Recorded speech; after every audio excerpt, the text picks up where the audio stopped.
dari kelompok 6 akan mempresentasikan tentang materi yang diberikan oleh Ibu dosen Dr. Anda Dradebi CH Rende MSI, yaitu tentang dampak korupsi terhadap pertahanan dan keamanan. Sebelum itu kami akan memperkenalkan diri. Perkenalkan, nama saya Kesia Olivia Nyimadoringin. Nama saya Sinta Yulisa Lamona. Nama saya Dina Florencia Lumare. Korupsi di sektor ini memiliki dampak yang sangat serius terhadap stabilitas nasional, dan kami akan menjelaskan bagaimana hal itu terjadi serta apa dampaknya bagi keamanan kita semua. Kita mulai dengan pengertian korupsi.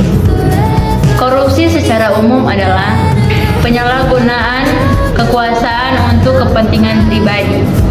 Namun, di sektor pertahanan, korupsi bisa mencakup banyak hal, mulai dari penyalahgunaan anggaran hingga manipulasi sumber daya militer yang seharusnya diperuntukkan untuk memperkuat keamanan negara. Ada beberapa bentuk korupsi yang sering terjadi di sektor pertahanan dan keamanan. Yang pertama adalah korupsi dalam pengadaan alat utama sistem persenjataan atau alutsista. Di sini markup harga, suap atau pengadaan senjata yang tidak sesuai spesifikasi seringkali terjadi. Kemudian ada juga penggelapan dana operasional yang seharusnya dialokasikan untuk keperluan pertahanan. Terakhir, kita juga sering melihat kasus nepotisme dan kolusi, di mana posisi penting diberikan kepada orang-orang yang tidak kompeten hanya karena hubungan pribadi. Korupsi dalam sektor pertahanan secara langsung berdampak pada kapabilitas militer kita. Salah satu dampaknya adalah kualitas persenjataan yang menurun karena alutsista yang dibeli tidak sesuai dengan standar yang dibutuhkan. Selain itu, prajurit kehilangan motivasi dan moral karena ketidakpercayaan terhadap atasan atau militer. Ini semua menyebabkan pertahanan negara kita menjadi lebih lemah dan lebih rentan terhadap ancaman luar. Dampak lebih lanjut dari korupsi di sektor keamanan adalah meningkatnya kerawanan terhadap ancaman asing. Salah satu contohnya adalah lemahnya keamanan di perbatasan karena kurangnya dana untuk patroli dan pengawasan. Selain itu, korupsi juga memudahkan pihak asing melakukan penyusupan atau bahkan espionase karena ada celah dalam sistem keamanan kita yang bisa dimanfaatkan. Dampak korupsi tidak hanya dirasakan dalam bentuk fisik, tetapi juga mempengaruhi kondisi sosial dan ekonomi. Pertama, korupsi di sektor pertahanan menyebabkan menurunnya kepercayaan publik terhadap institusi militer dan keamanan. Ini bisa menyebabkan ketidakstabilan sosial. Selain itu, negara bisa menjadi lebih bergantung pada bantuan militer asing, yang tentunya bisa mempengaruhi kedaulatan kita.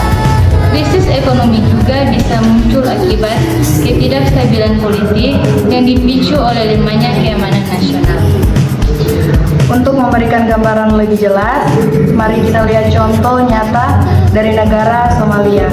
Di negara ini, korupsi besar-besaran dalam pengadaan alutsista menyebabkan militer mereka memiliki senjata yang usang dan tidak berfungsi dengan baik.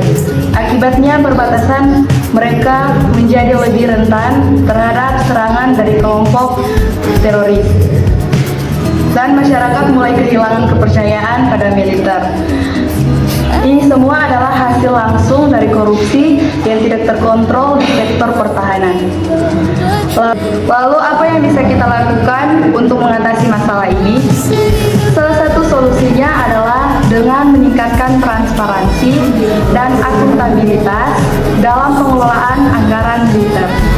Selain itu, reformasi dalam institusi keamanan juga diperlukan, mulai dari proses perekrutan hingga pelatihan prajurit. Lembaga anti korupsi juga harus berperan aktif dalam memantau sektor pertahanan untuk memastikan bahwa penyalahgunaan kekuasaan bisa ditekan. Sebelum kami akhiri, mari kita rekap apa yang telah kita bahas. Korupsi di sektor pertahanan dan keamanan berdampak luas dan melemahnya kapabilitas militer hingga ketidakstabilan sosial dan ekonomi. Korupsi adalah ancaman nyata bagi keamanan nasional dan kita semua harus berkomitmen untuk memberantasnya. Itulah presentasi dari kami kelompok 6. Sekian dan terima kasih. Bye.